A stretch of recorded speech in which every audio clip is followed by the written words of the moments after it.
All right, everybody, take a sip. Just take a quick sip. We're all thirsty. I know we're all thirsty, but we're almost there. Xbox's E3 is soon upon us, and finally we'll get a look at the lay of the land, updates on current projects, new announcements. There's a lot to be excited about, and if you're a gamer, you should just be excited in general because Xbox and PlayStation are battling right now. PlayStation comes out yesterday, casually announces yet another collaboration. While this studio is unproven, they have some pretty good talent at Deviation, and I thought to myself, man, this is awesome. We're just seeing them go back and forth, and so Xbox on this very same day made some pretty big promises. They're getting bold now, and I think the timing is interesting that they're saying all of this ahead of E3. We're going to be talking acquisitions, exclusives, cloud, Xbox Game Pass, Microsoft going all in. It's a pretty exciting set of words from the corporation. We will see how they back up these words when it comes to E3, because I think there's a connection here that we'll be able to look back on once the show is all said and done. But for now, if you're new here and you want to keep up to date on everything Xbox, consider subscribing. We would appreciate having you around. And let's get this started. So the first thing is Microsoft going all in on games. This is something that seemed pretty apparent with the acquisition of Bethesda, that they weren't playing around anymore. But to hear from Satya Nadella, the CEO of Microsoft, having that paycheck in your back pocket from Microsoft, if you're Xbox, has got to be a pretty good feeling. So here's the exact quote. As a company, Microsoft's all in on gaming. We believe we can play a leading role in democratizing gaming and defining the future of interactive entertainment, quite frankly, at scale. There are really three, I think, areas or key areas where we believe we have incredible competitive advantage. First is our leadership in cloud computing. Second, the resources we have to build out subscription value with Xbox Game Pass. And third is our overall focus on empowering creators. I'm really excited about the opportunity in gaming.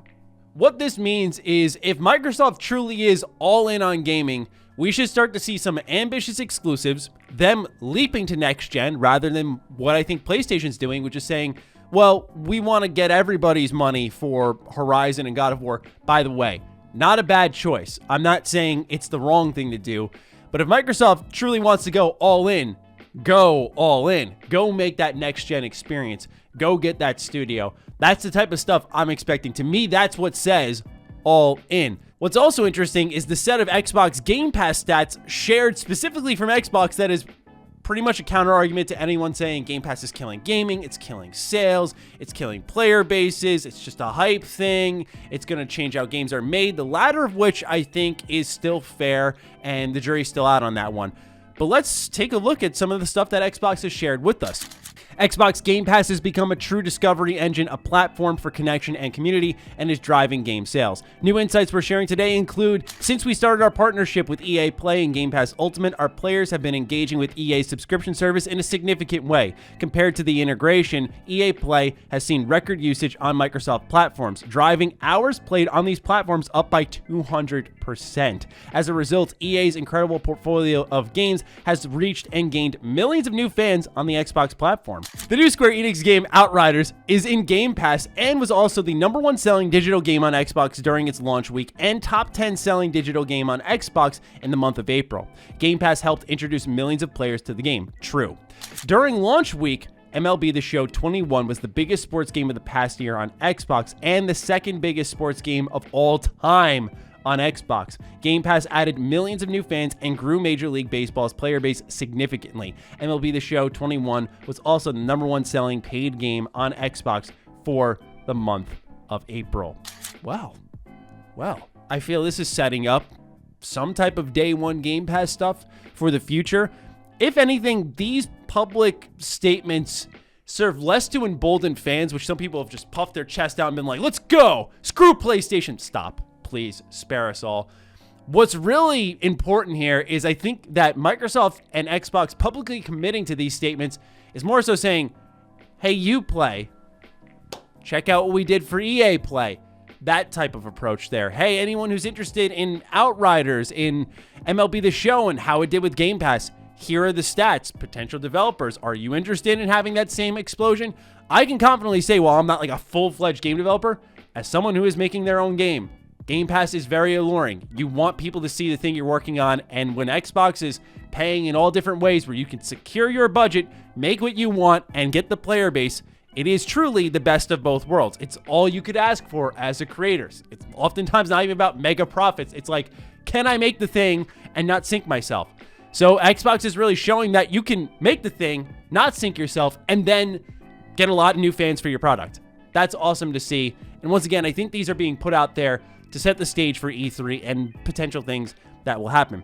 What's also exciting about how Xbox is expanding is in one way I've talked about time in, time out to the point where I sound like Don Matrick going, Xbox TV app, TV. I know, it's a little bit sickening, but Xbox is making it clear where they're heading with their smart TV approach. They say Xbox is working with global TV manufacturers to embed the Xbox experience directly into internet-connected televisions with no extra hardware required except a controller. This will grow gaming so much that you can literally just grab an app. I have a smart TV over there. Grab an app on that, download it, log into your Xbox account, and all you need is a controller. That is what gaming needs to grow. And it will not impact how they handle consoles, apparently. We'll talk about that towards the end of the video. They're still producing stuff.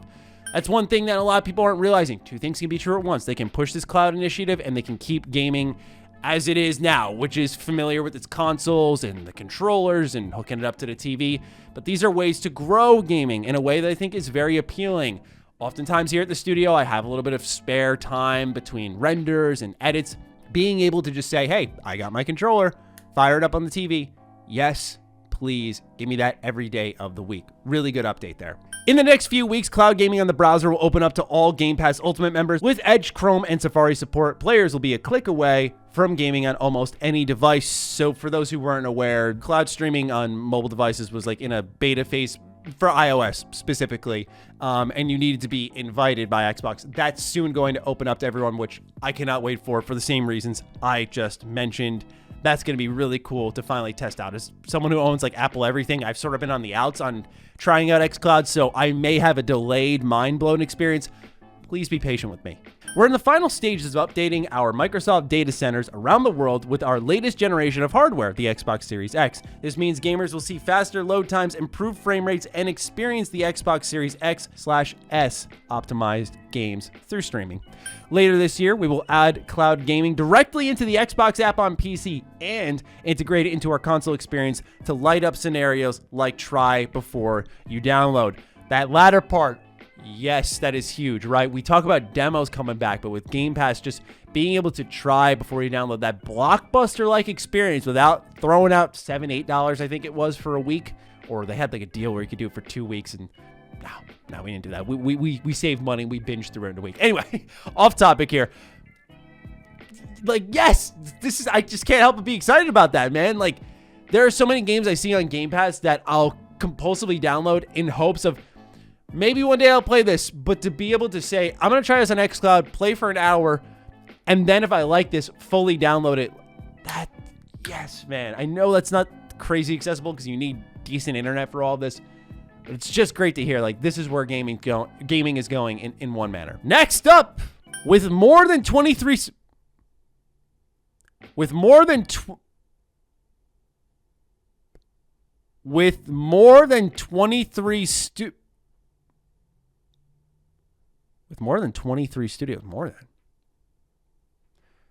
Okay, let's get down to the nitty-gritty before we read the rest of this, okay? More than 23 studios can mean one of two things. Could be saying, let's take Arcane, for example, where you have Lyon and you have Austin. So you have two Arcane studios, but they own Arcane as a whole. So Xbox always goes 23, 23, 23. Kind of like how they used to go TV for, Don Matrick in that era.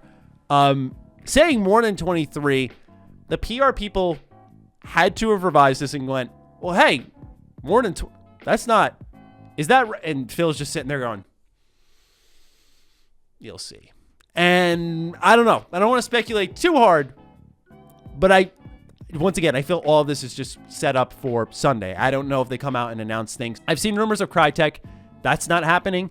IOI, I know they're working with on an exclusive capacity, and I know they're working with Avalanche in an exclusive capacity. So I don't know if those will lead to acquisitions. I personally haven't heard anything, but hey, we may see a new studio announcement of some kind at E3. And anyway, let's read the rest. With more than 23 studios worldwide creating games for Xbox, our goal is to release at least one new first-party game into Game Pass every quarter. Role-playing games, shooters, strategy titles, adventure games, and more are being built by our first-party teams to ensure that there is a steady stream of compelling, exclusive content to explore. Hey, this is like I'm talking to myself right now. How many videos have I sat here and went, Xbox wants rolling quarters. Xbox wants rolling quarters. Maddie said it all the time. I know. I'm not even being like, oh, I told you so. I'm just saying, like, yes.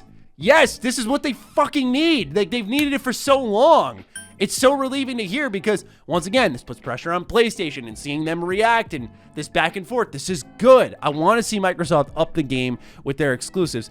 They do, I think, need some more studios to achieve that rolling quarter for the future. They didn't specify a time frame like for the next couple of years we're going to try this. They're saying like we want this every quarter, whether that be purchasing an exclusive like what may be happening with IOI or Avalanche, or straight up just saying like one of our first party studios, which is what they're specifying here. First party game into Game Pass every quarter. That's 4 a year, man.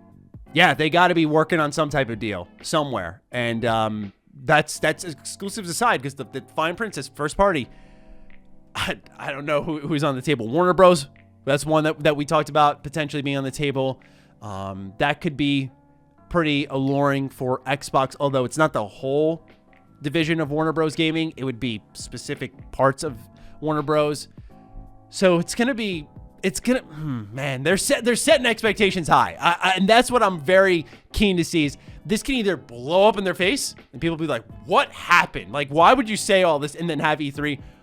Or it can be really exciting. We can be like, well, we got studios, new games, exclusives, world premiere. Like, it can go one way or the other. And Xbox is setting up. Right now, this is the setup for the volleyball spike. Right now, Phil Spencer's up in the air.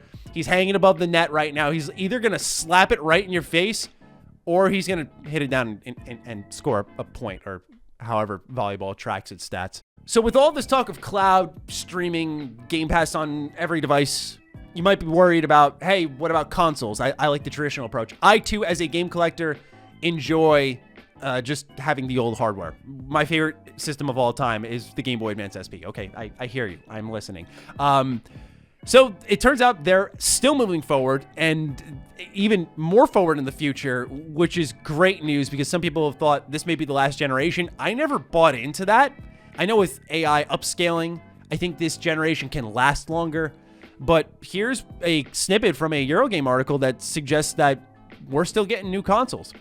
Liz Hamren, CVP of Gaming Experience and Platform, said Microsoft is already working on new hardware, some of which won't come to light for years. Cloud is key to our hardware and Game Pass roadmaps, but no one should think we're slowing down on our core console engineering. In fact, we're accelerating it, Hamren said in a video briefing shown to the press this week. We're already hard at work on new hardware and platforms, some of which won't come to light for years. But even as we build for the future, we're focused on extending the Xbox experience to more devices today so we can reach more people. In the Xbox news post that highlighted some of the stuff that Satya and Phil were talking about, there was also the indication that they were working on some type of Xbox streaming device. Now, they're focusing mainly on common hardware that we have, like iPhones, Androids, all that stuff, tablets. But I genuinely think they're working on a streaming device. I believe. I've been pretty accurate so far, right? We've hit two points today, right? The TV apps, that's been in the news a little bit, but it really wasn't coming from what I saw Xbox. And then, of course, the rolling quarter. So I feel pretty confident in my predictions in this video. I think they're doing it. I think they're going for like the X-Boy, right? There was this whole thing about the X-Boy, this portable Xbox streaming device, handheld type of device. Valve's getting into handheld gaming in some way. We need the Switch Pro this year, apparently. And maybe Xbox gets into that mix. Because, I mean, how could you stream to all these platforms and not say, let's have our own for like $100 or whatever? Optimist point of view, but I'm throwing it out there once again. Anyway, that's all the Xbox information and news I've got for you. Not much longer now till we get some answers. Looking forward to it one way or another. Of course, we will be streaming this event, so I'll see a lot of you there. And I can't wait to interact with all of you and watch this exciting showcase. Until then, I'll talk with you very soon. Be sure to follow me on Twitter, follow me on Instagram. Those links are in the description down below. And a big thank you to all the patrons, all the members who are supporting the hell out of the content here. All 480 of you. Thank you. Stay sexy, stay active. I love you all. Peace.